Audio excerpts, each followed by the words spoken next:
let's get this started here. Spawning at the bottom left corner of the map, we have our lovely blue Zerg player from generic Green Wings. He's none other than Rogue.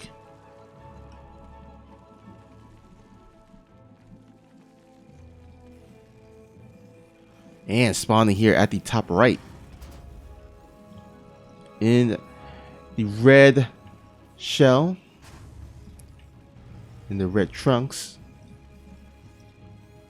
Unfortunately, not on any team right now. Hopefully, soon he will be. It is ByuN.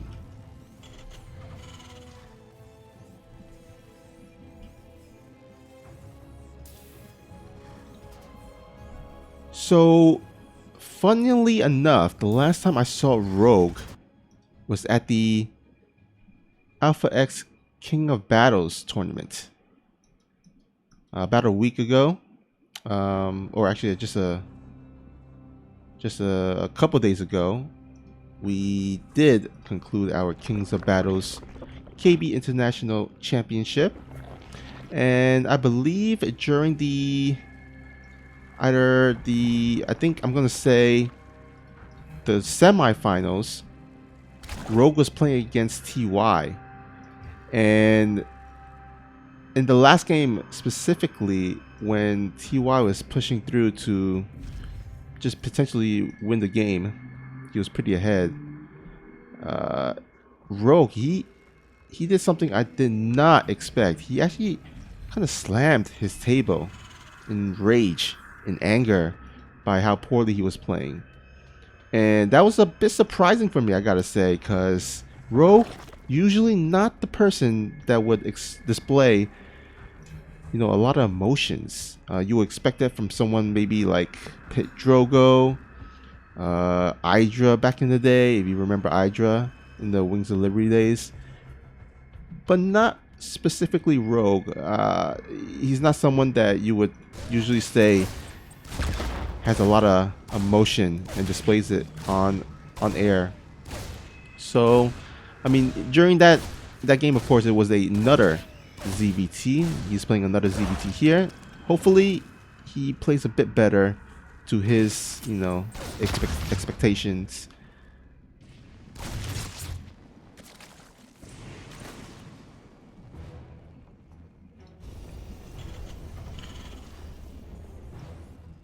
Anyhow, we do see that, of course, ByuN is somewhat of a different type of player. Not too far from TY, but a bit different. So we'll see how this game plays out and the series plays out. In the meantime, we do see a quick third base here coming out of ByuN. That kind of signals to me that he wants to take it to the mid game and probably get the small economic advantage if Rogue decides not to punish him. But oh, just barely getting that creep tumor there. Unfortunately, we'll lose the Reaper to those few couple of links, which means that there is no more Reaper harassing the creep, the mineral line, to scout into the main base. That's going to be huge because I'm sure he doesn't want to waste a scan to scout what the Zerg is up to. He's going to either have to drop and use that as a way to scout in the main base, or he might try to go for a run by with these Hellions, these couple of Hellions that he has out on the field. We do see Stim on the way. So it looks like he's going to go ahead and just open up with these 4 Hellions, then transition to kind of a Marine Bio type of army. We'll see if he goes for the tanks, of course. He could always swap out that factory for the tech lab and then start making those tanks.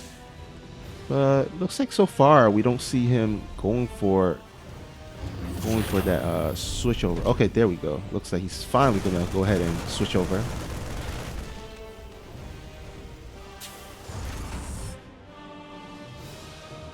In the meantime, Rogue is gonna go ahead and just drone up as much as he can. Was a bit supply blocked from losing that Overlord, but not too much.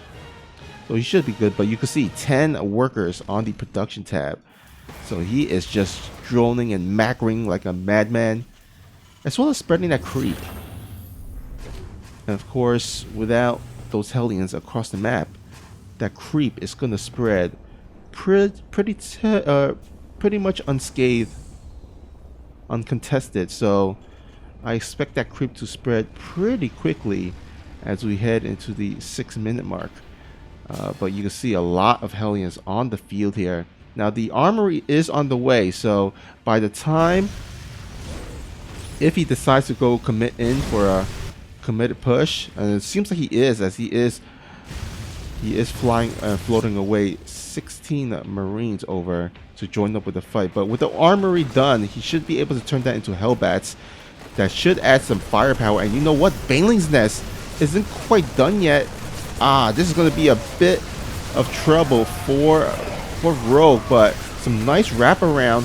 And these queens actually holding on pretty strongly, but there are still a couple of Hellbats on the field, and these Hellbats are getting healed by these medevacs as well, so they make them super duper strong.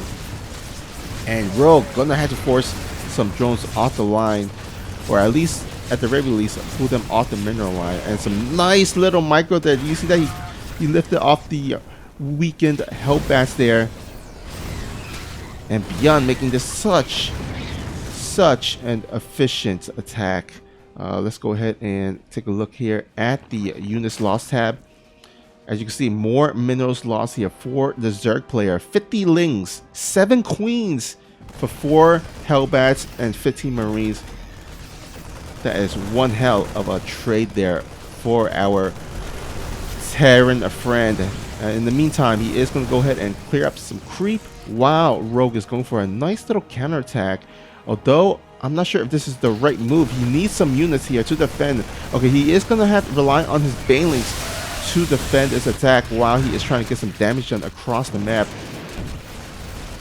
But the question is, does he have enough Banelings? And it looks like, from the looks of it, yeah, he looks like he should have enough Banelings to defend. So some nice little counterattack, getting himself back into the game here, grabbing the 6 SCVs as well as holding this attack off. And mind you, this is without centrifugal hooks.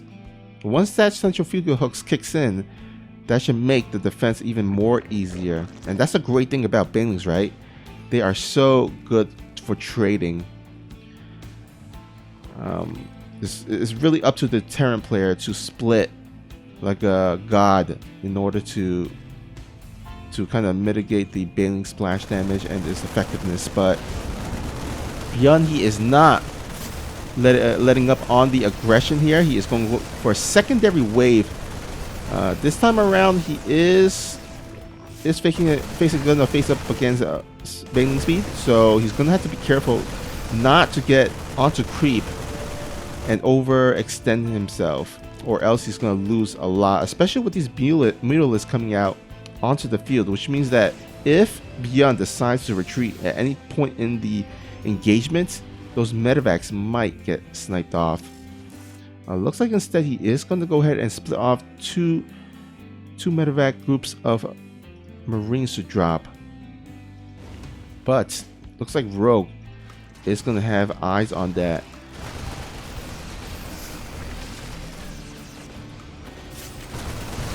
I don't think ByuN is going to go ahead and lift off, because right now there is no point with those mutalisks. Yeah, he's going to have to lose some of his Marines there. But he is going to go ahead and go for another attack here onto the right side. But there should be enough Banelings here to deal with them, which will force a liftoff. Oh, nice little cute Liberator there added as well. And Bitterwood saying this is a great matchup for a best of 9, and I definitely agree. Just by the playstyle of both players, I feel like this is going to be a great series here. Already this first game is actually pretty good. We do see some back and forth there. Now, as efficient, as great of a trade that Rogue has gotten in the past few minutes or so, ByuN is macroing like a madman. That early third base has, I think, has kicked in. He is ahead by quite a decent amount of supply, and he is pulling Rogue back and forth, left and right, onto the main base as well as on that fourth base there. And oh my goodness, he is taking a lot of drones out. Some nice values right there. That is going to go ahead and push the Zerg player down to 54 workers compared to the 67 of ByuN. And even taking out a hatchery. Oh man, ByuN is playing so good right now.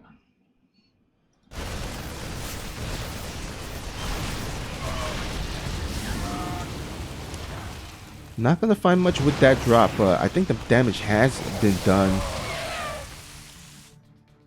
And there's still a couple of Widow Mines here left out, which Rogue is gonna have to clean up here. But boy, I think right now ByuN can just secure his additional bases, wait for that upgrade to finish. Actually, maybe he doesn't even need to wait for that upgrade to finish. I think he should have enough. I mean, he is hit by 20 army supply here, guys.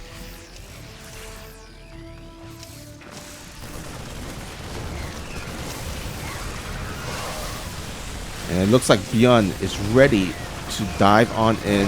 He is going to go ahead and fight against these banelings, but these banelings are rolling off of creep, on the kind of off the edge of the creep, and Rogue knows it.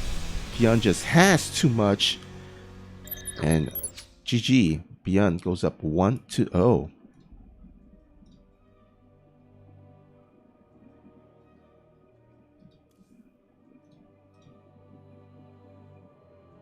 So a great solid game there by ByuN. Just showing the kind of great macro. I mean, has always been known as a great micro player. But I gotta say, for not just today, but the Kings of Battles, he has displayed an improved micro game as well. Or not macro game, I'm sorry, macro game as well. And that, it showed that game. He got the early third base with some nice micro. He got some great trades there in the first initial Hellbat Marine attack, right? And at that point, he macroed so well that he was ahead by the supplies, whether it was overall or army supply, by quite pretty much the whole game at that point, and was able to close it out. Didn't let up on the aggression. He just kept sending wave after wave, and Rogue wasn't able to quite handle it. But this is a best of 9. It is a long series, so plenty of opportunities here for Rogue to come back and potentially get ahead in the series.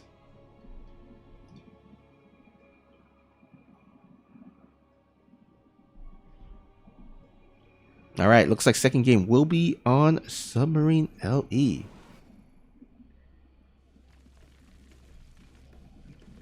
All right, let's go ahead and talk about the map a little bit. But before we get into the map, let's go ahead and talk about our players, introduce our awesome players here spawning at the bottom right side of the map. He is the blue Zerg player from generic Green Wings. It is Rogue.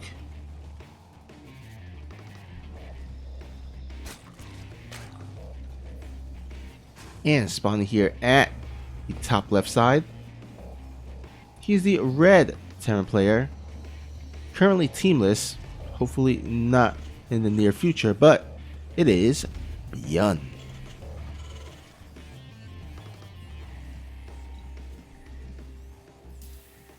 Alright, so we're on Submarine LE. So of course, I think most people know this map as one of the smaller maps of the map pool. From one end to the other is 33 seconds, so pretty quick. That kind of lends itself to more aggressive type openings, and by the looks of it, I think that should favor ByuN, right? I think with that great micro of his, he should be able to kind of pull off a timing attack. And then if he could get some nice little micro plays and control his units well, get some really nice trades there, then I think he should have an edge at that point. Might potentially even close it out with a quick game. But of course, this is one of the maps that I guess it's one of the older maps, because it was in the previous ladder pool as well. So a lot of people are familiar with it. Unlike compared to let's say Romanticide, which was just introduced in this season's ladder map pool. So we shall see how ByuN does. So looks like we're gonna have ourselves initially 6 lings. Now a lot of times the Zerg will open up with 4 lings. I think 4 lings and the queen should be enough, but interestingly enough, he opened up with 6. Now it is not uncommon. Sometimes you do see Zergs open up with 6 just to be extra safe. And on a map like this, you know, where proxies are also could be a potential presence danger for the Zerg player. Opening up with 6 things, not the worst idea. But unfortunately for him, there is actually no proxy. It's just going to be a 1-1-1 build here. Now we'll see if ByuN goes for that early dirt command center like he did in the last game. That definitely served him well. This time around, doesn't look like he is quite throwing down that early command center. Looks like he's going to go ahead and switch off. He's opened up with the same 4 Hellions at the very least for the time being. But the difference is that he did not lose his Reaper this time around. So if he wanted to, he can actually use that Reaper to grenade those queens and then dive on in with those Hellions into the natural to get some drone kills. But you would expect that Rogue should have enough units to defend there in time.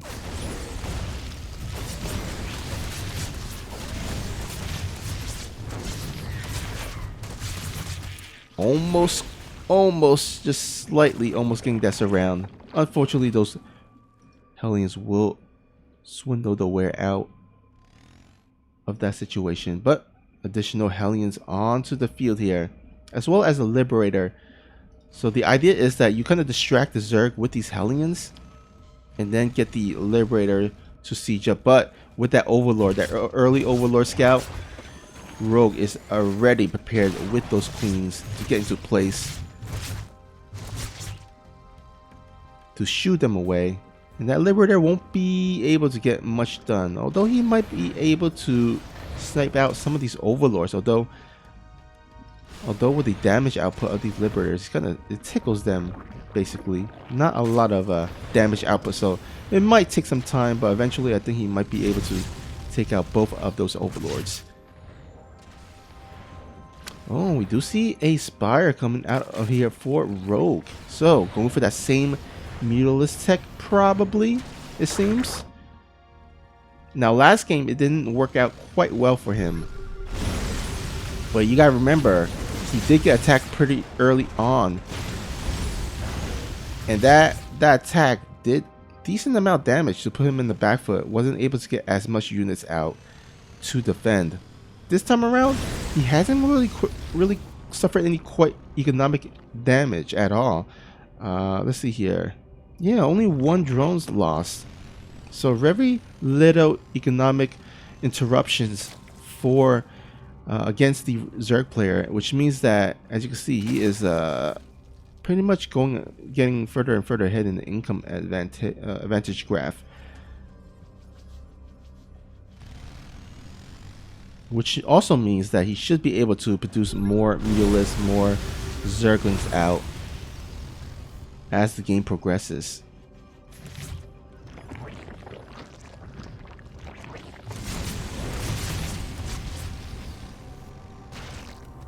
In the meantime, looks like ByuN is going to go for an attack pretty soon. Now, this is going to be before centrifugal hooks, but this time around he is going to have at least some mutalists out on the field. The question is that going to be enough? He might actually have to cancel this fourth at the worst case scenario, but I believe he should be able to have enough with only one tank, or actually two tanks rather. Not quite as scary, but still looks like enough so far to push it a little bit back. Oh, those tanks are undefended though. Some nice little snipe there by Rogue.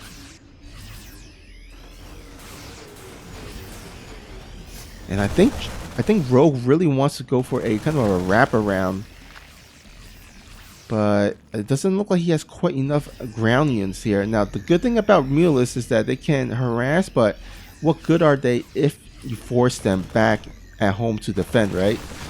So right now, Rogue can't really send out his mutalists unless, oh, as I say that, he might actually just go for just a base trade.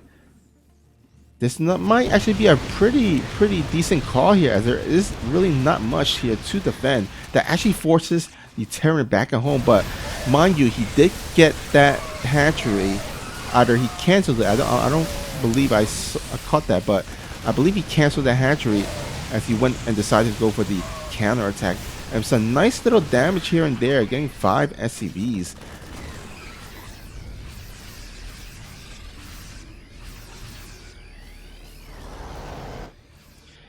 Looks like Rogue will go ahead and elect to expand down at the 6-7 o'clock position here. Now this is a base that has actually a bit more open areas for those Zerglings and Banelings to get on top and get us around. Get some nice surface area on the Terran army.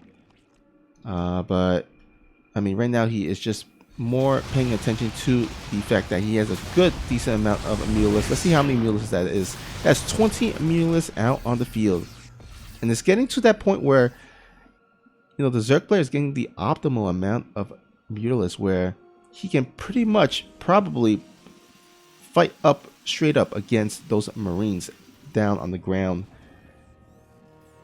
or at least snipe those turrets really quickly.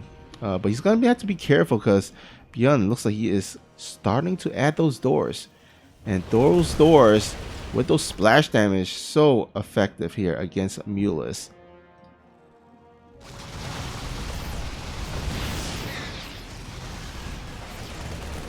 Looks like ship weapon attack is also being researched to give that extra oomph for those doors.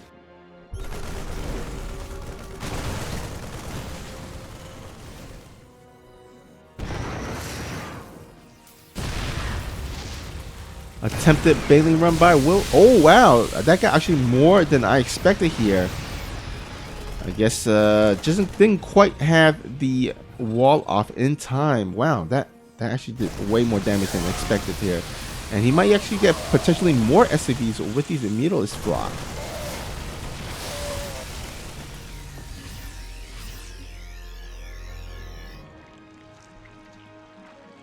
And right now, I think Rogue has his handle on this game.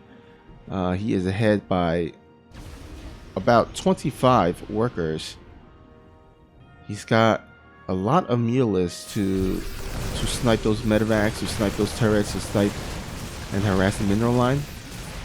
But I think like a third of his army is across the map to look for a counterattack. Now I'm not sure if this time around it's going to have as much damage as the last time, because there isn't going to be an actual wall off this time around. But I mean, if he can hold this attack while getting some sort of economic damage here with this bailing run by. Oh boy, these Banelings connect once again on the SCV line, and combine that with the mutalist getting some nice kills here at the natural as well as the main base. Ooh, nice Widowmine shot up there on the mutalist. Doesn't quite kill any mutalist, but at the very least injured them into yellow and red light. ByuN is going to have to get some really great damage done here at the south side, because the last few minutes or so Rogue has been on the winning edge of these engagements. Unfortunately, ByuN just doesn't quite have enough. Fighting on the creep as well. And Mule is going to go ahead and join the fight once again. And this is the swarm coming across the map. He is going to go ahead and be a bit cautious. I feel like he should be. Oh my god, those Banelings. Nice burrowed Banelings there. Nice play there by Rogue.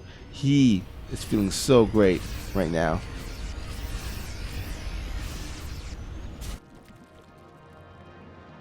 I mean, during all this time, he was also getting that hive tech, right? I mean, because you can rely on Banelings Mutalisk for quite some time, but at a certain point, you got to transition. You can't stay on that composition because in the end, there are tier 1 and tier 2 units. You need that tier 3 units, which means getting that Ultralisk then, which it looks like he is. Getting that Kindness plating. Getting those upgrades.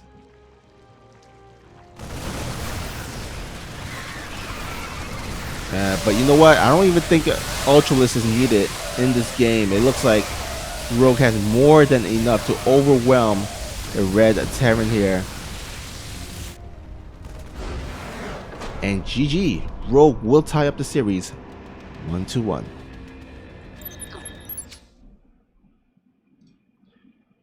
Some really awesome play there by Rogue. And as you can see, some of the elements that makes him such a scary, strong player to deal against.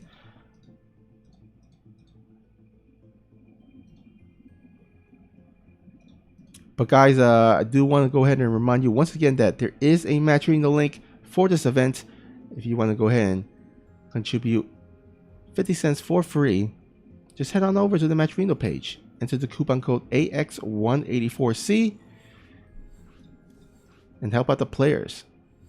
And also help us out at this Trovo channel if you like the content that we've been bringing to you weekly here with either the Alpha X series or Alpha X series special or even the Trovo weeklies.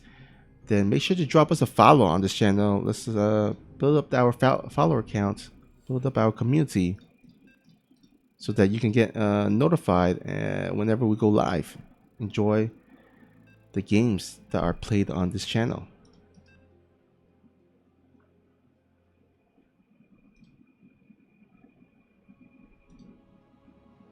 Alright, looks like we're heading to game number 3. And the map will be on Pillars of Gold.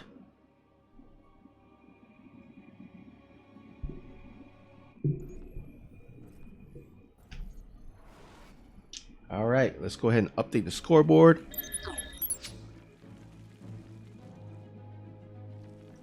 Here, at the bottom left, he's the blue Zerg player representing Team Generic Green Wings.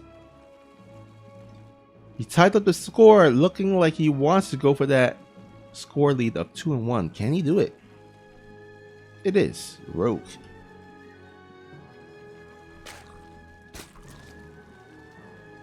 And spawning here at the top right side,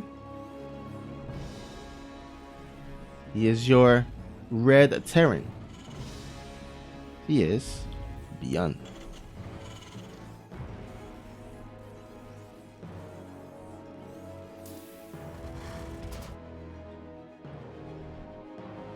Now, ByuN, of course, he was once, considered the best Terran in the world. I mean, he won a WCS championship, for God's sake. And he was like the Micro King. Of course, we do know him most for those Reaper micros he had back in the day. Those were some insane Reaper micros. There was like pretty much no player in the world that could micro Reapers the way he did. He did so much damage with it.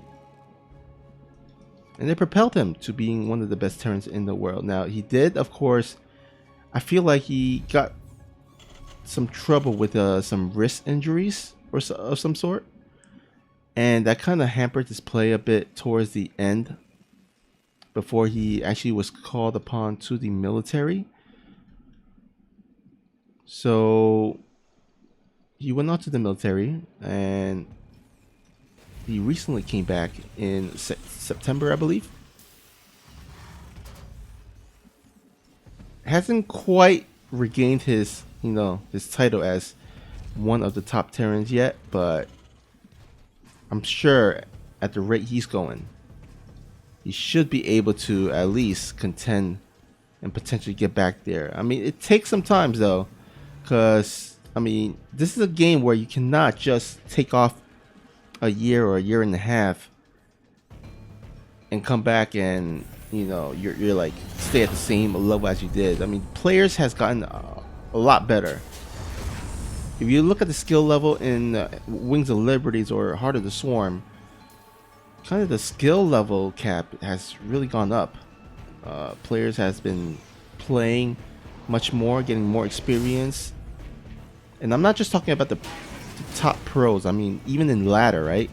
Like a diamond these days, it used to be masters level in like Heart of the Swarm and Wings of Liberty. So a lot has changed. ByuN still trying to adapt, trying to get back into the game, trying to get back and grasp the meta as well as players' playstyles. Now I feel like DRG is one of the only ones that has really gotten back to his old level from after going for a hiatus. He has recently got some really nice results in GSL, and once again getting into the top 8 of GSL this season. So I can't wait to see DRG play in GSL, the remainder of GSL. I mean, he could potentially get that championship. I don't think he will be favored, but the way he's playing, I mean, anything can happen, really. And I think people are just waiting for ByuN to also get back to that level. Now, for some reason, actually, you know what? Let's hold that thought. There is going to be a Hellbat timing here. Coming down a rope, a nice little wall out, buying him some time for that spine crawler, but just not quite enough yet. That spine crawler will go down. Ooh, that I feel like that would have really helped during this defense. Now, Rogue is going to have to commit with his link there, but he did get the early Roach Warren. Should be able to defend against this with relatively little loss here. Yeah, that was pretty good defense there. Lost 10 links, a spine crawler, but against a medevac, 6 Hellbats and 3 Marines, I think that's a pretty good trade there for our Zerg friend here.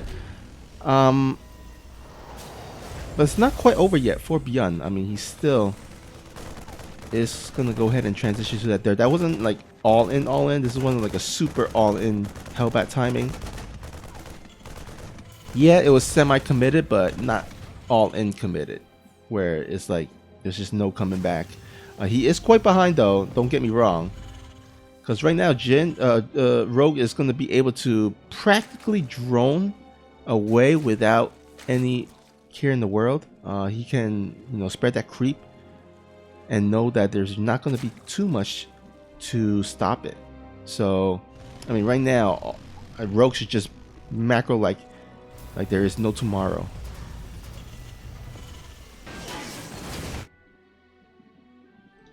And once again here, Rogue going for that Mutalisk play, as well as the Baneling's Nest. I mean, this has served him quite well in the past game. Looks like he's going to go back to it. This time around, not quite as early as he needed to defend that attack, but still. Ooh, we do see Banshee those. This might actually potentially catch a Rogue off guard, but with that early Spore Color, I don't think these Banshees will get too much here at the third base. It's not looking quite good for the Terran. I mean, ByuN, not only did he go for that Hellbat attack, he also committed to the Banshee tech, which hasn't really got him much value here. Get some nice drone kills, but again, Rogue was droning like crazy in the early game, so losing a bit of drones here and there, not that detrimental. In fact, I think he can lose 6 more and still be in a great position. He is ahead by 16 workers thus far. And only now is ByuN establishing his third base. We see that that's pretty much in the same relative timing as the fourth base of the Zerg.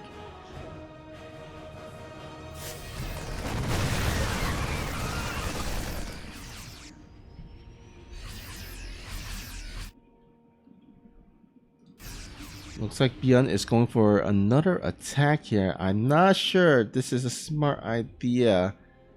That's not looking like quite the scary army force. Oh, but also some nice little harass here on the left side. So I guess that army on the right side was just a distraction. A little bit of a distraction to pull the army to the right side so he can get some nice little snipes here with these Banshees. So nicely done. But still, the economy of Rogue has been relatively unscathed. And oh my god, catching a nice medevac snipe. Sometimes luck just falls into place. And in that scenario, Rogue got some nice little lucky snipe there on that medevac.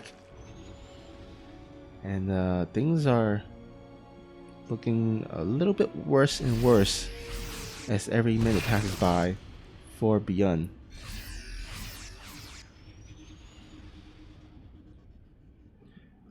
I gotta say, one of the good positive things that ByuN has going for him is that he does start his +2/2 earlier than Rogue, although Rogue is researching the air's weapons upgrade, which should be done relatively soon for this attack. Do we have centrifugal hooks? Looks like yes, we do have centrifugal hooks this time around. And here we go. Rogue is going to go ahead and roll in with those Banelings, sniping off those tanks immediately with a meterless. Banelings get some nice connections on the front line. All that is left off is these Marines, but Rogue is trying to wait for those Banelings to morph before he goes in. But he doesn't want to lose his hatchery, so he's going to go ahead and try to buy himself some time with these Roach and Mutalist. And these Banelings finally do morph in, and that should stabilize Rogue for the time being here, as there is no tanks for ByuN to really commit further into the attack. And also, he can't really fly away again with those Mutalists out on the field. But oh, looks like Mutalists are going to go ahead and counterattack here. Nice. There is no turrets up yet for the Terran players. So should get some nice kills here. In the meantime, he is going to go ahead and snipe off that hatchery, and that goes down in a sec. But I feel like Rogue is fine with that. He's got another base here on the 9 o'clock position, as well as as another one here at the bottom right side. So Rogue not really hurting for hatcheries, but what ByuN is really hurting for is workers, as he is down to 60 to 72 workers. Now the Muse will go ahead and relatively even that out, but there is nothing that Muse can do to even up the army supply right now. But as I say that, I'm looking at the army supply, and all of a sudden, what? ByuN is ahead by 20. It feels like Rogue has been getting some really nice trades the past couple of minutes or so, but boy, the macro of ByuN, for some reason, ByuN has managed to gain himself a really significant lead in the army supply. Now he is still down in the worker supply, but what good is the worker supply if you don't have any army to last you to the game, to make use of that, that worker lead, right? So this might be ByuN's chance. He's fighting off a creep. The creep is relatively non-existent here on the left side, and also getting a nice little drop here on the right side. ByuN is once again similar to game number 1, pulling the Zerg left and right. Oh, but that corrosive bile there, that was what Rogue needed to get himself back into this game. And that once army supply lead has now turned itself upside down, and now it is Rogue the Zerg that is enjoying a oh, actually, you know what, the army supply just evened out right there. But what I'm afraid of for Rogue is that his army on the ground is behind a little bit in terms of upgrade. He is down 2-2 to 2-1 of his, so down by 1 upgrade. It looks like he will actually finish that range upgrade relatively soon, so that should at least even out somewhat for the Zerg. Now, interestingly enough, he actually went for Ling, Bailing, and Mulus, and all of a sudden he's transitioned to straight up Roach Ravagers. He's all of a sudden mid-game changed his army composition, which is pretty crazy. Usually you'll see the Zerg stick with one army composition, but nope. But he's got to be careful. He does not want to get surrounded here by on the top side as well as the bottom side here. But there are still, again, only majority of Marines. These Banelings will go ahead and force the lift off, and Rogue is gonna go ahead and kill a bunch of SCVs. There is a bit of a Widowmine drop there that will get a nice amount of drone as well, but Rogue is looking to push in through, and oh my goodness, all these volumes are so in the yellow life. A lot of these medevacs has been drained of their energy. It's still relatively close though. It's really going to come down to this huge engagement at the natural. These Liberators should somewhat, in theory, help out a little bit. Ooh, nice Widowmine drop. I mean, not drop, hits onto those Ravagers, and GG. I feel like maybe that might have been a premature GG, but I mean, he did lose a bunch of drones. He did lose some hatcheries. I'm not sure. Maybe I'm looking at the army graph here. I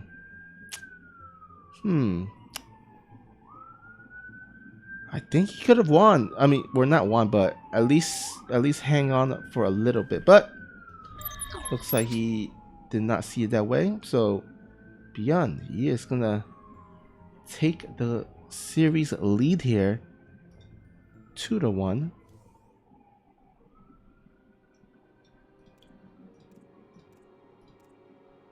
And that was some pretty crazy back and forth. At some point, I thought Rogue was ahead, and then all of a sudden, ByuN pulled out ahead, and then all of a sudden, I said, "Oh, wait, is Rogue coming back here? I think he's pushing forward." But then nope. At the last minute, there, ByuN holds on.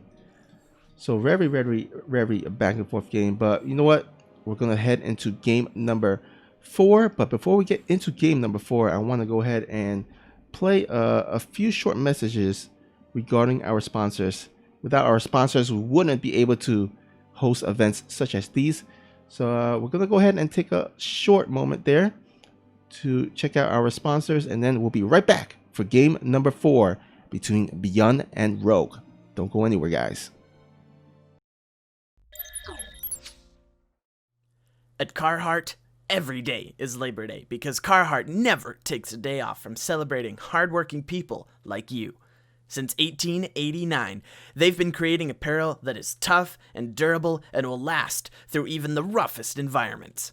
From running repair calls to running errands, their men's mid-weight hoodies keep you comfortable on the move.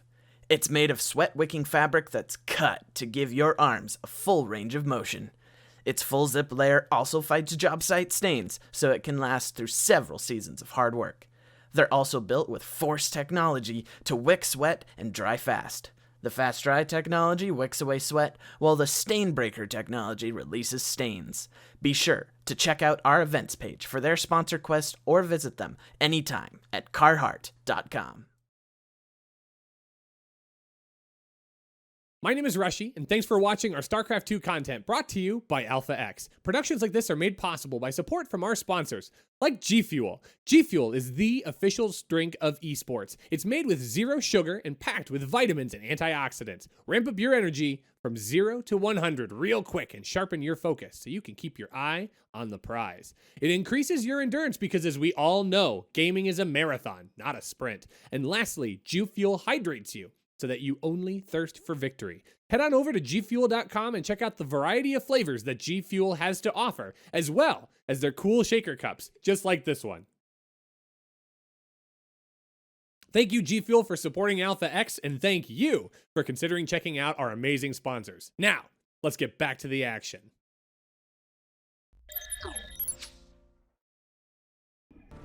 All right, once again, thank you to our sponsors for supporting ITaX as well as the esports community.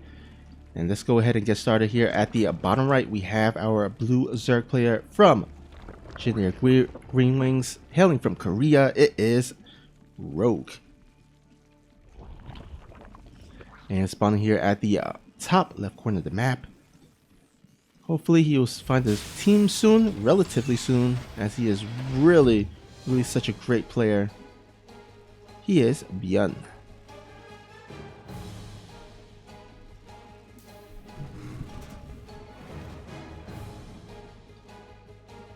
Alright, so Light Shade LE will be our 4th map in this series.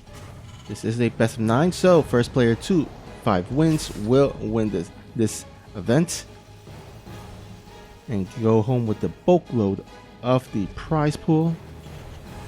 So far we have ByuN with a 2-1 lead here. Rogue trying to even up the series.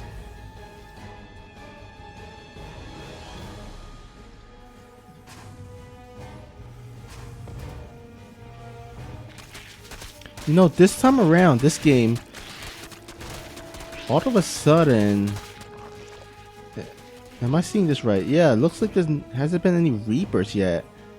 Okay, so I guess he's gonna skip the Reaper for the time being, go straight into the factory, straight into the starport, and it looks like he is gearing up for some sort of aggressive type of push. Only because usually when you skip the Reaper and tech up so quickly, it usually signals that there is some type of maybe timing harass, whether it's a Hellbat push or maybe a battlecruiser rush or something of some sort. I mean, we shall see. At the very least, you will have those Hellions out.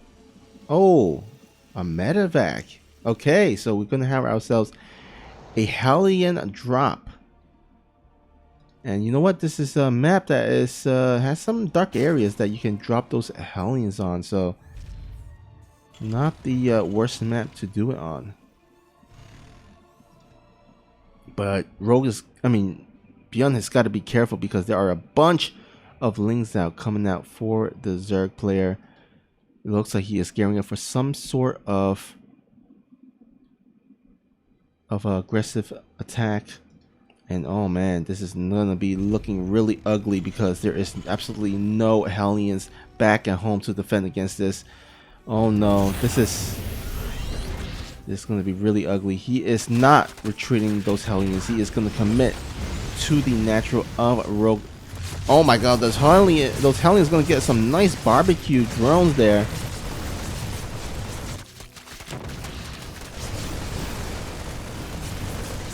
Those Lings might want to consider coming back because these Hellions, oh my god, that ramp too. What a quick game there. And you know what? That was so smart of ByuN. He did not retreat with those Hellions. He committed to the Hellbat push. He knew that if he lost some SCVs at the natural, that at the very least he had the wall off with those supply depot at the ramp, in his main ramp. So you know what? Just lose whatever you have in the natural, but you know what? Win the game across the map, right? I mean, there was really nothing that Rogue can do, especially at the ramp positioning those Hellbats got into. Oh my god, that was so good. So good for ByuN. And all of a sudden, In a blink of an eye, ByuN will take the 3-1 lead here. If Rogue is going to give up another game to ByuN, that's going to mean that ByuN is going to be on match point. And it will be up to Rogue to, win 4 games in a row. Now, I think if there was any player to do a 4-0 on ByuN, it would probably, one of the names would probably be Rogue. But still, that is quite the tall order to call upon anyone to go 4-0 against ByuN, right? So he definitely doesn't want to be in the position, put himself in the position where he has to do that.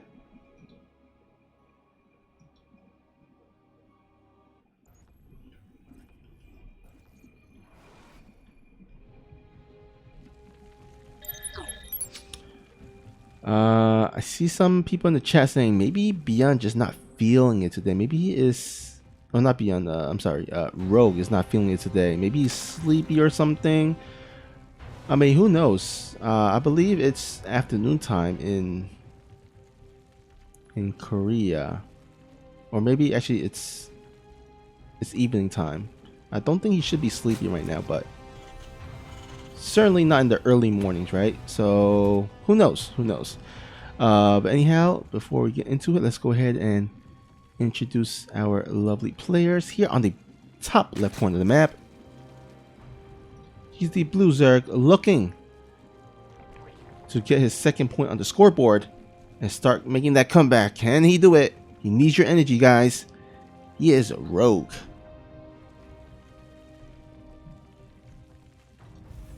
And spawning here at the bottom right, feeling good right now with a 3-1 lead, looking to extend it to 4-1 and solidify his lead. It is ByuN.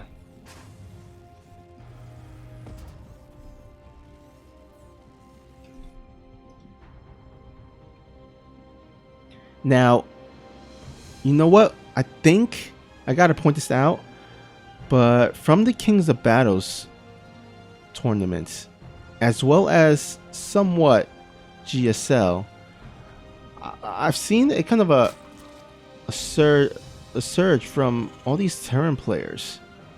Of course, we do have our top tier Terran players like Maru, Innovation, TY, Kier. ByuN is making his move to get into that group. But we've seen like kind of a resurgence from Terrans all of a sudden, and there was a time where Terrans was once like the really, I mean, they weren't getting a lot of great results in tournament play. All of a sudden, though, maybe it's because of the Baneling slight nerf or something, I'm not sure, but all of a sudden Terrans has been doing really well as of late. Even so, like Rogue, I feel like has been having some struggles against Terran specifically.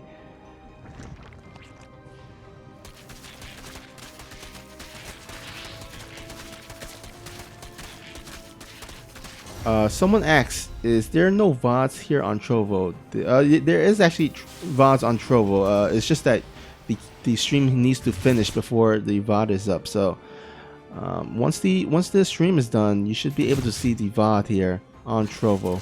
But if you're not able to see the VOD here in the next or right afterwards, you can check out our YouTube channel, where we also upload all our VODs there. So if you missed the games earlier on, or if you can't watch the remainder of this series, you can always head on to our YouTube channel, where we have all our VODs for your viewing pleasure.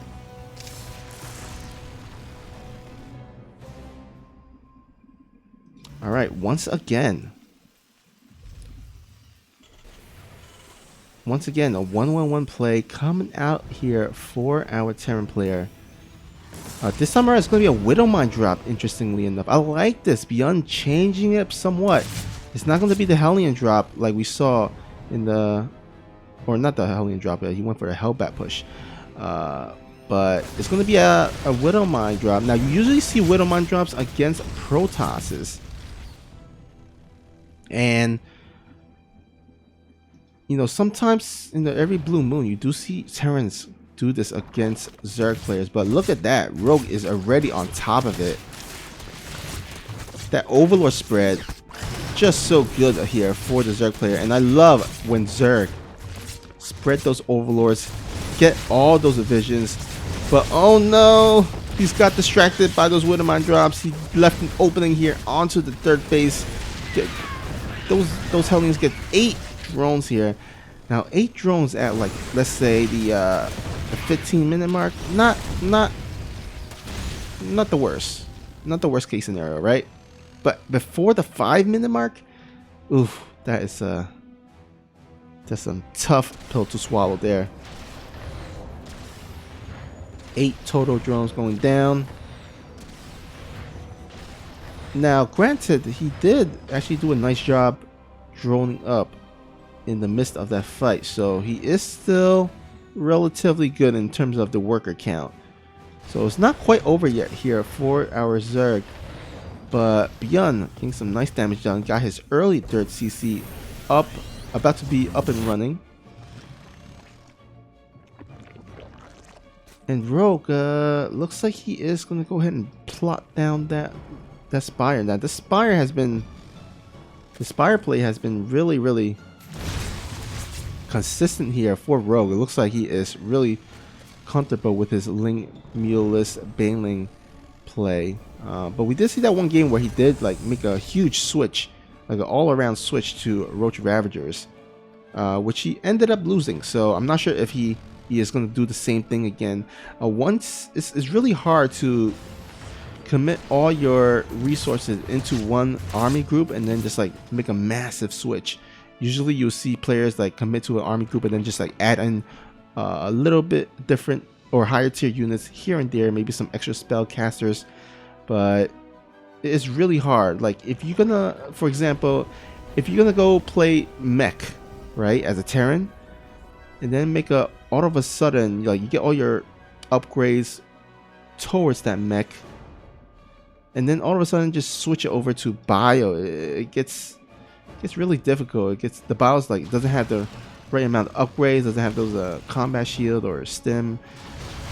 But in the meantime, we do see that the Mulesses are out for Rogue.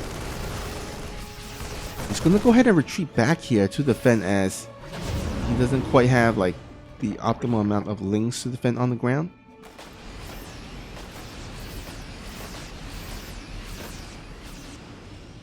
Let's see if he still commits to this counterattack. Looks like he will. He's going to send the lings here while pulling his Muleless back.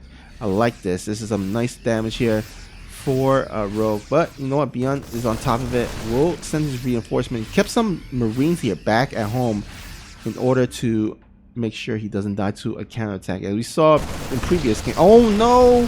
Those Muleless, 3 Muleless, I believe, went down there. Bad rally, not paying attention quite well there, and oh man, these Muleless getting sniped down one by one, almost losing another Muleless. Let's see how many Muleless went down here. 9 total going down here. That is not good for Rogue, especially in this early game. Every of those mutts, you gotta save. You can't lose them.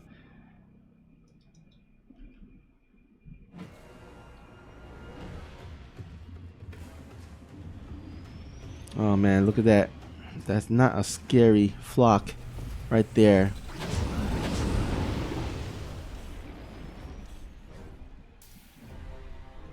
I do gotta say though, I gotta commend on the vision that Rogue has going for him. Spreading all those overlords onto the dead airspace, starting to spread that creep to left, right, center. And yeah, the map control is all for a Rogue right now, especially with that air army that he has. ByuN, I think he's just looking to kind of build up his army to counter what Rogue has. He should be adding those doors in. Looks like in the production he is adding those doors, getting some few Widow Mines. And yeah, all of a sudden the game has quite stabilized of some sort. And looks like we're heading into kind of that mid-game. And ByuN doing a nice job there, clearing out those creep tumors, making sure that it doesn't spread across the map to his side. It's going to be really helpful during the engagement to make sure that there is no creep, no extra speed gained by the Zerg ground army, right? So any chance you can snipe out those creep tumors, always a great thing. But look at the map though. Rogue is like taking pretty much all the hatcheries on his side of the base. He is expanding like a crazy man. And we should see oh my god, look at that. 90 he's ahead by 30 worker, guys. Oh my god, Jesus. And as you can see, that graph is just all in favor of Rogue. And you know what? You can't blame him, because he's not really under any threat at the time being. So this is as the game goes on, it's going to get progressively difficult for ByuN to pull through.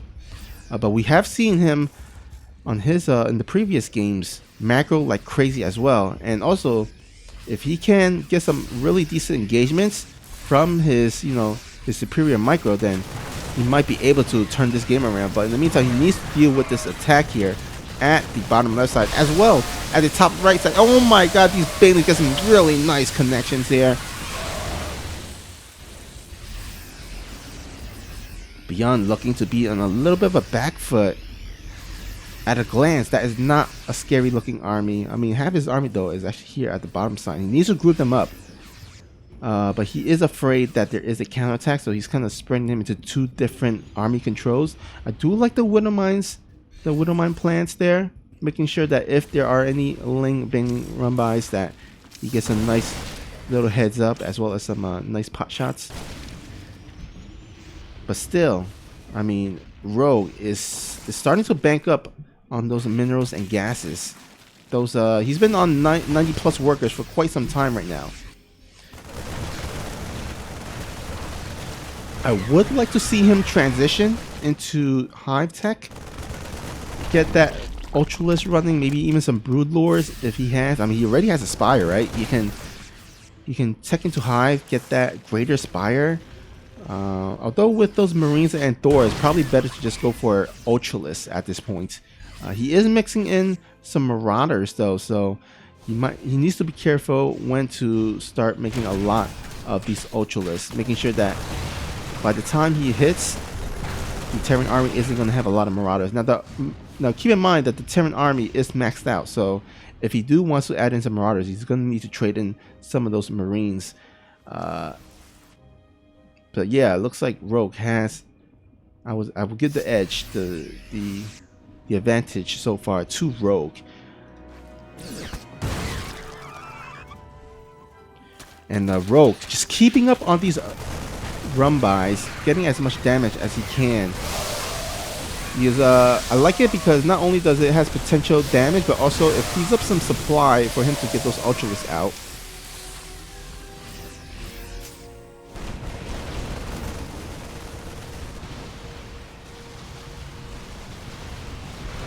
Production structures under attack here in the main base from ByuN. There's so many attacks going all over the place on the Zerg side of the map, as well as the main base, as well as the natural of ByuN. And again, Rogue has the ability to just trade out units after units as much as he really wants to, because he is ahead in terms of the economy. So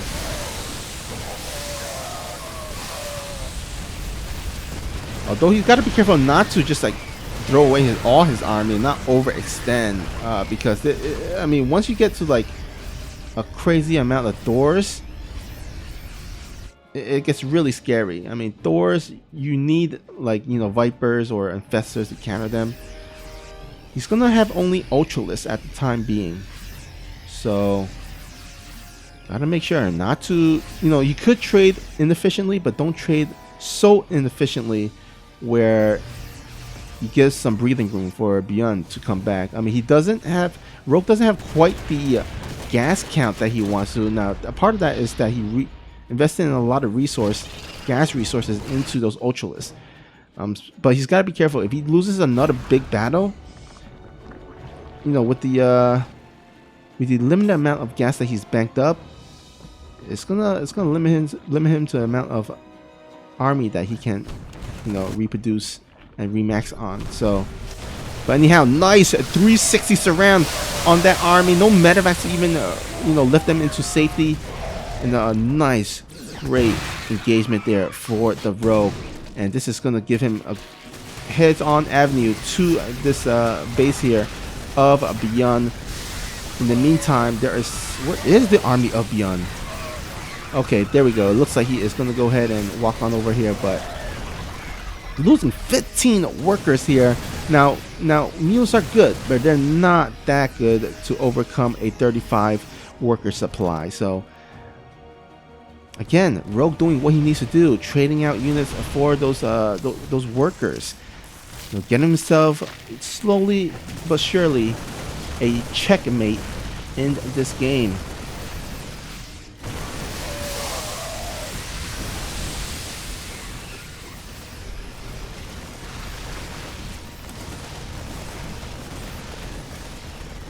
Now you gotta wonder, what can ByuN really do here? These counterattacks are just so relentless. Once again, he might want to just go ahead and just wall off here completely with something.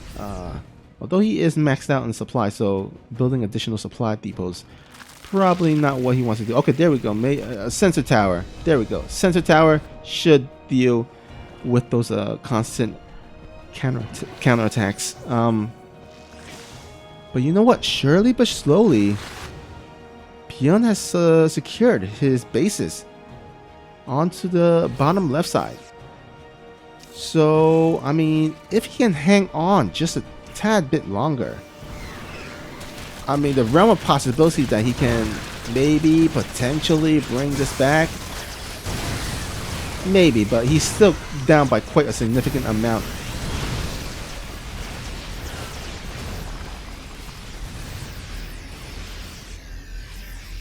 Yeah, ByuN just holding strong, holding firm for the time being. That's really all he can do. He can't really drop harass because of those mulelists.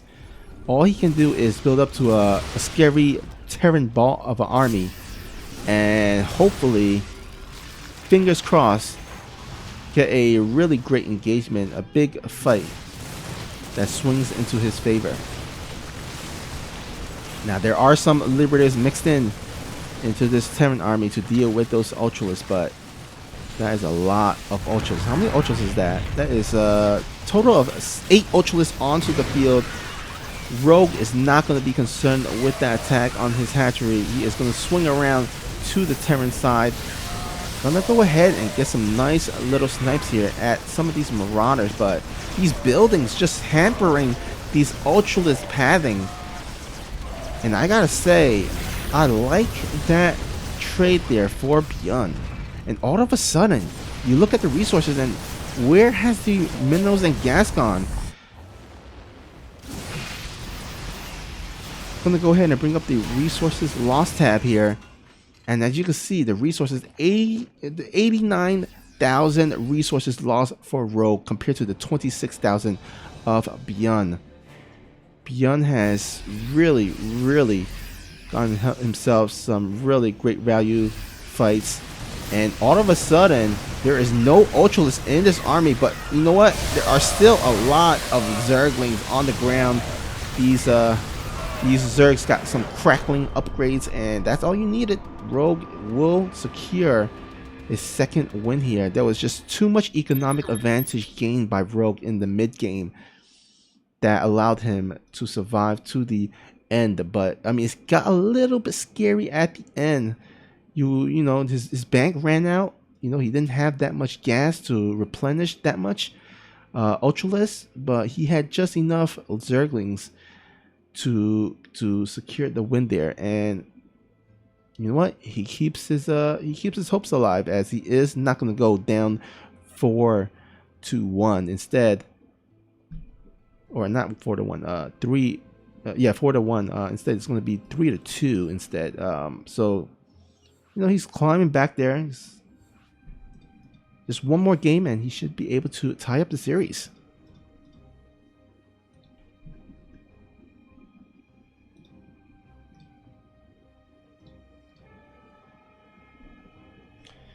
All right.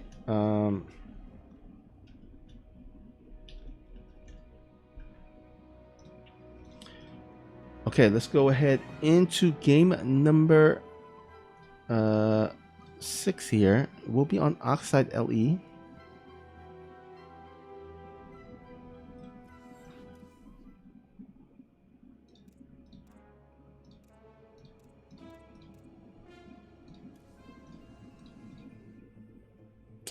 All right, just a reminder, guys, we do have a Matcherino page for this event.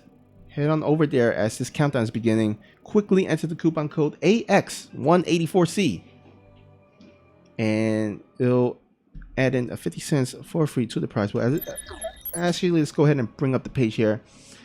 So, you know, it's really easy. Just sign in. Use your Battle.net, Facebook, Google, YouTube, Twitch, Twitter, Discord, Microsoft, Line, whatever account you have. Log on in, click on contribute, enter the coupon code here, AX, once again, AX184C. It's all in the info section of the channel. And then contribute, and then that's it. Very, very easy. Thank you to all the people that have recently contributed. As you can see, so much lovely players and viewers contributing to the prize pool. I'm sure the players are very, very grateful for that. All right, let's go ahead and get into game number 6 and update the scoreboard. 3-2 in favor of ByuN. All right, here, spawning at the bottom left. By the way, thank you, Daunted, and everyone who casted the spells. Appreciate it. Anyhow, spawning at the bottom left, it is the blue Zerg player from generic Green Wings. Representing Korea, it is Rogue. Also representing Korea, he is the Red Terran. On the top right side, it is ByuN. Bitterwood with a Bravo spell, thank you. As well as Kiri casting those fires, and this has been quite the fire series thus far. We see ByuN pulling out the cheese, the first cheese of the series. 3 racks, not 2 racks, 3 freaking racks. He is gonna go ahead, go for that marine bunker cheese here. And Rogue does not see this, by the way. He has not sent his overlord quite far enough to scout this. I believe he is still in the dark. Yeah, he is in the dark. He does not see this. But with this quick Reaper timing, he should anticipate a proxy of some sort, because the Reaper comes out around 2 minutes. But that Reaper made its way to the main base at around like 2:10. So he should know that there is a proxy, especially with 2 Reapers right now. Oh my god, is he bringing back... Is he bringing out the Reaper micros? Oh my god, this is what ByuN has been best known for throughout his career. His superior Reaper micro. And once again, bringing it back here in 2020. Guys, let's marvel. Just marvel at the micro of this Micro Master here. Has yet to lose a single Reaper. Look at that weakened Reaper. It's only at 2 health.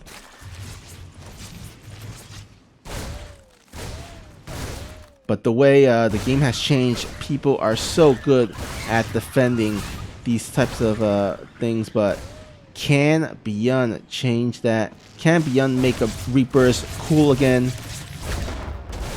I mean, so far he is not losing a single Reaper there. Oh my god, those red life Reapers. Oh, just finally losing one of them. But he lost a queen and probably a second queen. That second queen is so low in life, and all he has is a lynx. But oh, you know what? The speed just finished there. ByuN is gonna have to make sure not to lose these Reapers. to the speed links. Oh man, look at that. All those speed links dwindle in numbers. More reinforcement on out at the hatchery. That queen can't join the fight because it's so low in life. It's so low in life. He does not want to lose it, but he might have to sacrifice it right now. There is a lot of Reapers, and it's still coming in. A total, let's see, a total of 9 Reapers out on the field, and this incoming is still going. He is still making those Reapers out of those barracks here. Does he have enough? Those links number getting slowly diminished. Loses that queen, the last queen here at the natural. Oh man, this is not looking good for Rogue. Yeah, I think ByuN has done it. ByuN has won the game with his superior micro of those Reapers and goes up 4-2 in this series. Such a treat for us to see again, at least for me personally. I don't know about you, but I just marvel at how someone's so good at Reaper micro there. And you have to wonder, like, can he ever lose a game? I mean, I'm sure he could, but still, I wouldn't mind if he just go for that 3 Rex Reaper push every single game. It certainly worked out for him. But you know what? I really like his decision to open up with that build on this game, because throughout the previous 5 games, he didn't pull out that build. He didn't pull out that cheese. And you know what? He noticed that he was in a decent lead, but Rogue making headways, won that second win of his. He was like, you know what? I'm just going to pull out this cheese. I mean, if I lose, the worst is that the series is tied, right? But if it works, if this cheese works, I'm at match points. I'm 1 game away from clinching the series, and that is exactly where he is. Alright guys, we're going to get into this next game on the 7th last map before the map gets restarted. But before we get into that, I just want to go ahead and play a few of our sponsor messages. Again, we wouldn't have these amazing matchups and show matches for you without the support of our sponsors. So we'll be right back after these messages, and we'll get into game number 7, potentially the last game of the series between ByuN and Rogue. We'll be right back.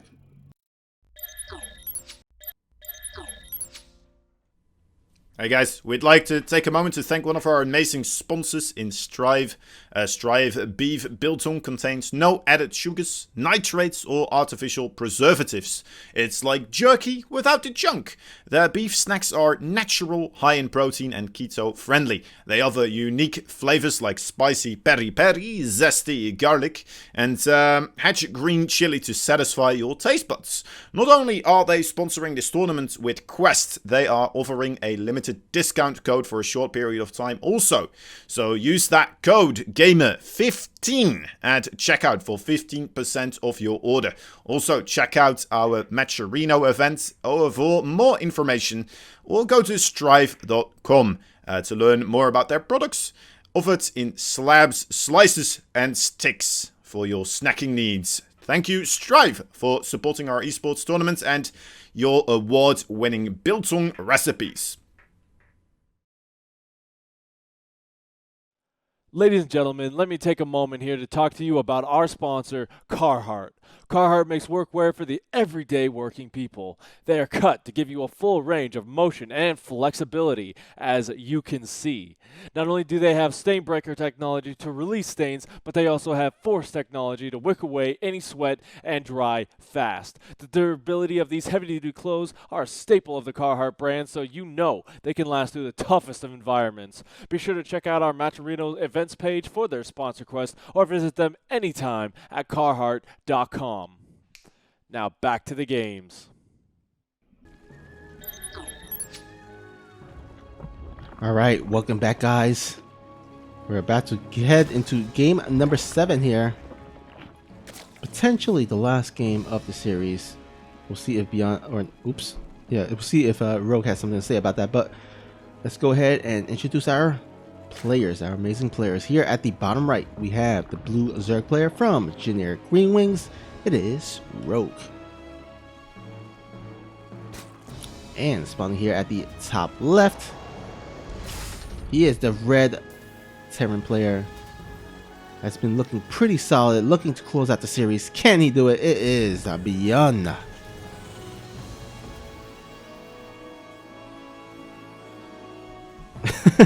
Bitterwood saying, time for Rogue to win 3 in a row. You know what? If there was ever a Zerg to do so, I wouldn't count him out. It's definitely possible. I mean, Rogue, of course, a WCS global champion for a reason. One of the best Zergs out there, no doubt. Potentially, actually, I think you could claim him as the best Zerg out there right now. I mean, with the departure of Zoo to the military, with the kind of like the quietness of Dark these days,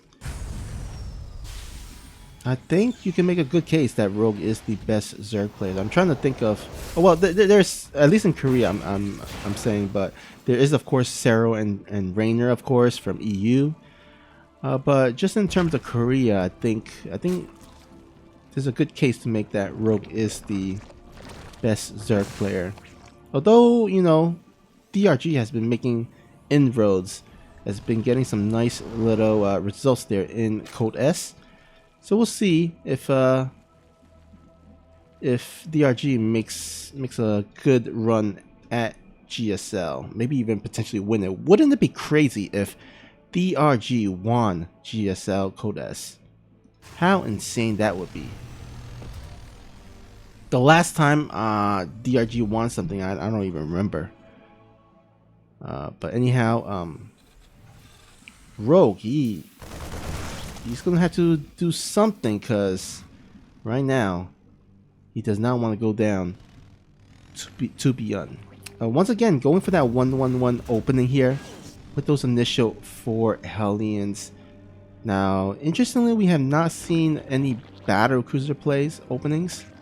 I think it seems like ByuN is not the type of person that really goes for it often. I think he's just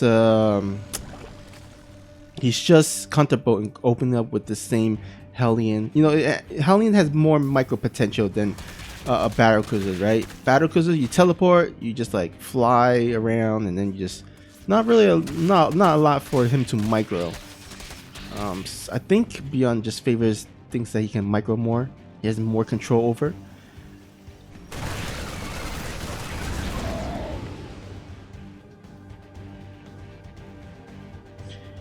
We do see a little bit of a late third base here, and that's because Rogue, once again, going for that Spire play.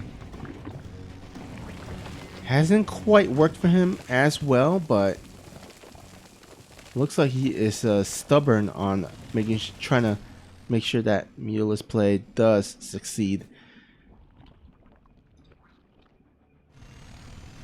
And does ByuN scout this though? Let's see. Nope, no scout on the Spire yet. But I think with the hatchery timing, I think he should expect somewhat. And yeah, I think so, because he is starting to make those turrets. He knows the timing of those Mulus.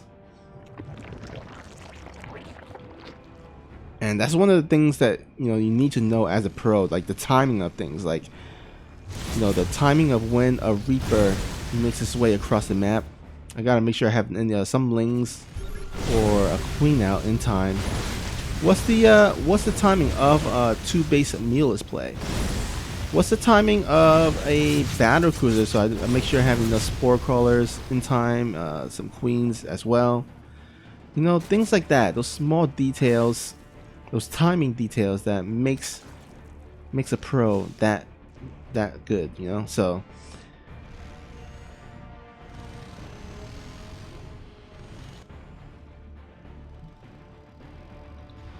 Alright, just as the move out from ByuN commences, we do see that the Mulus makes his way. Oh, actually cancels this turret here.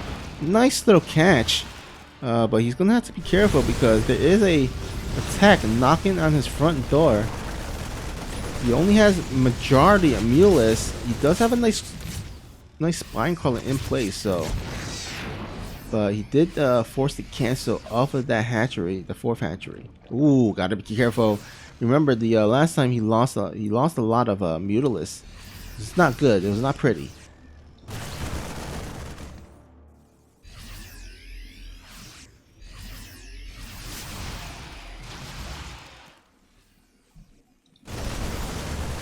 All right, here we go. Nice quick snipe there on the spine crawler. So, oh boy, what does Rogue has? Oh my God, is this it? This might be potentially it. There is no Banelings, not a lot of Lings here. Only Mutalisk, and there's a bunch of Marines. But you know what? I think he just had quite, just a barely the right amount of units from those reinforcements to clean up. But 13 workers went down for Rogue. Just didn't quite have those units in time. Imagine if he had it in time, he would be in such a great position, or at least a decent solid position. But he is down workers against a Terran with it, which has meals. So instead of being down by 10 or so 12 workers, he is down by maybe 15 to 17 18 workers right now. And oh my God, what does ByuN has? All his army is completely wiped out. Okay, this might be the turnaround Rogue needed here. Keep in mind, ByuN did commit the majority of his army to that tag. Once that was cleaned up, it seemed like ByuN just didn't have the production, and the army supply is down to 40 to the 70 of Rogue. Now Rogue, of course, a lot of his army supply is in Lings and Mutalisk, but still, look at how pushed back ByuN has gone to, back into the main base, back into the turret line. That third base just so vulnerable right now. If he wanted to, he could just send all the Lings there right now, but Rogue has all of a sudden grabbed hold of this game, and Bitterwood is right. I think Rogue might start going for that 3 wins in the row. That certainly starting with this game at the very least, and instead of a quick 5-2 series, Rogue, so persistent, so determined, will not fall. He's gonna go ahead and put up a fight. ByuN doing his very best to hold on here. He's cleaned up a majority of those Lings, but a bunch of Mutalisk still remains. And in the meantime, Rogue still keeping up with the attack. Now, what concerns me is that he doesn't have a 4th base. Rogue does not have that 4th hatchery even on the process of being made. So, despite the damage that he's doing, I feel like he might need to do a few more extra damage to at least decently, solidly get ahead. He is gonna go ahead and get on top of these Marines. No medevac to heal them, and I think Rogue has done it. There's really nothing much for ByuN left onto the field. We're gonna have ourselves a 4-3 series. We should see the tap out very soon from ByuN, but really well done there by Rogue. Looked a bit scary losing a bunch, 13 drones on his side of the map, but the counterattack has proven too strong for ByuN to handle, and Rogue will keep his hopes alive.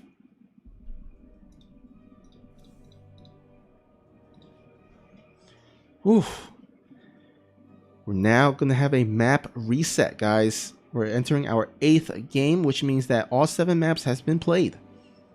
So it is up to ByuN to choose whatever map he wants to play on, but he's got to keep in mind that if he loses this next game, it's going to be pushed to a 9th game, a 9th and decisive game, and anything goes. Anything can happen.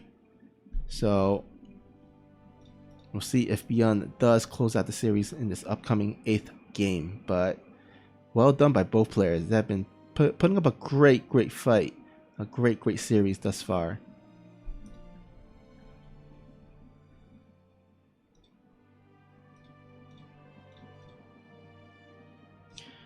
All right.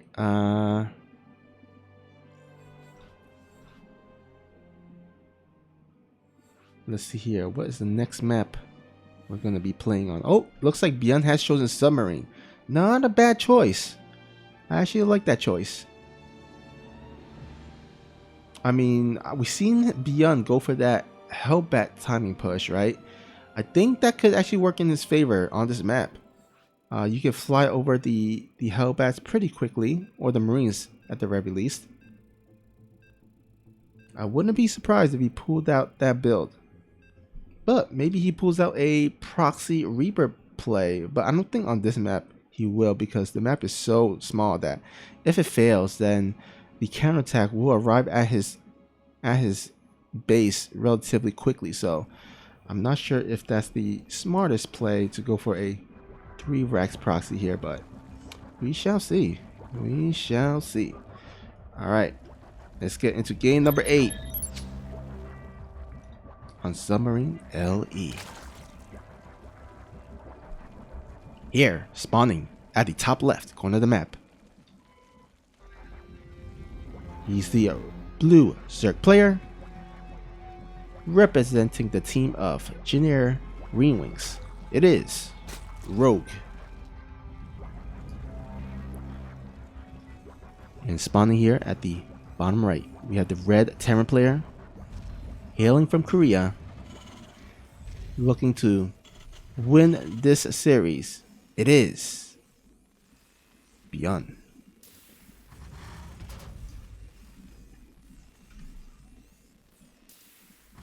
So as I predicted, not going to be a proxy out here for ByuN. I mean, it just wouldn't make sense, right?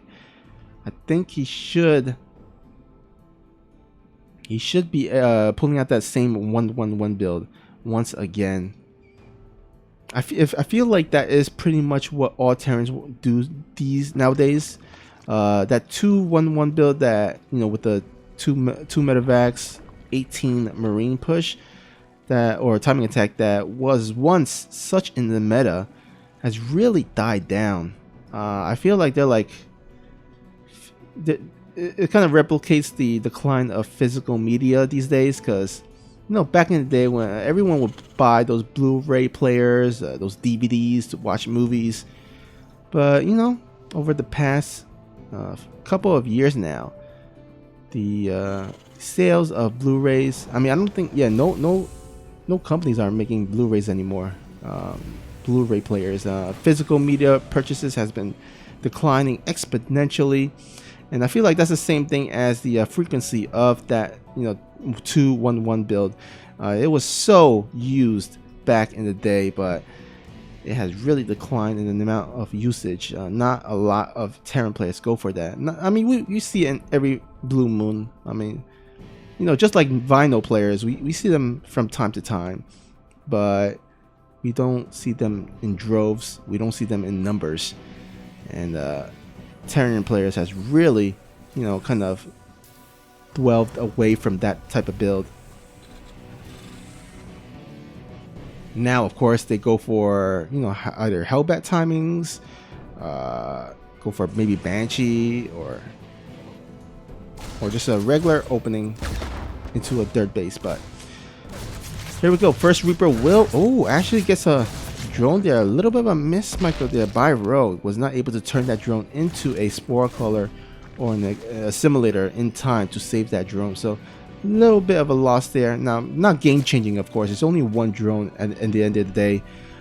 But still, you gotta wonder, is Rogue just not quite there for the 8th game? Is his headspace in the right space? Because, again, back in the King of Battle semifinals against TY, he was like he just rage angered at the last game, and maybe he's a little bit frustrated with the ZvT matchup. Maybe he just doesn't have quite the answers yet, but I mean, he still has a chance here to type the series. Not all hopes are lost.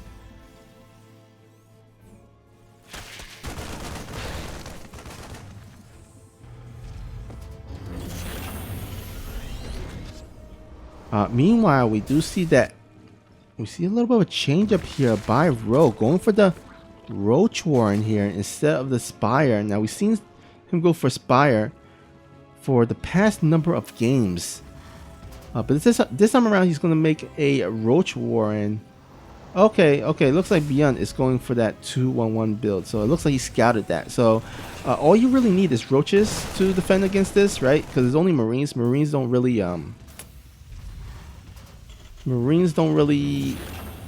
deal well against roaches unless there's like a overwhelming amount of Marines in numbers compared to the roach numbers. But in this case, I should expect, or I presume that it's going to be a pretty solid hold here for Rogue.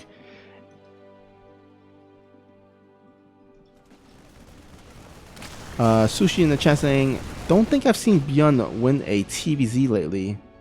Hope he can close it out here. Yeah, I mean, ByuN. Oh, actually, let's hold that dog because there is a incoming Roach Ravager attack at the same time.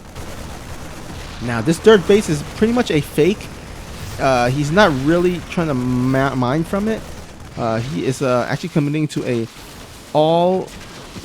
Well, I wouldn't say all in, but pretty all in. Semi committed here. He is really low in drones. Oh my god, these Marines are just eating those drones there.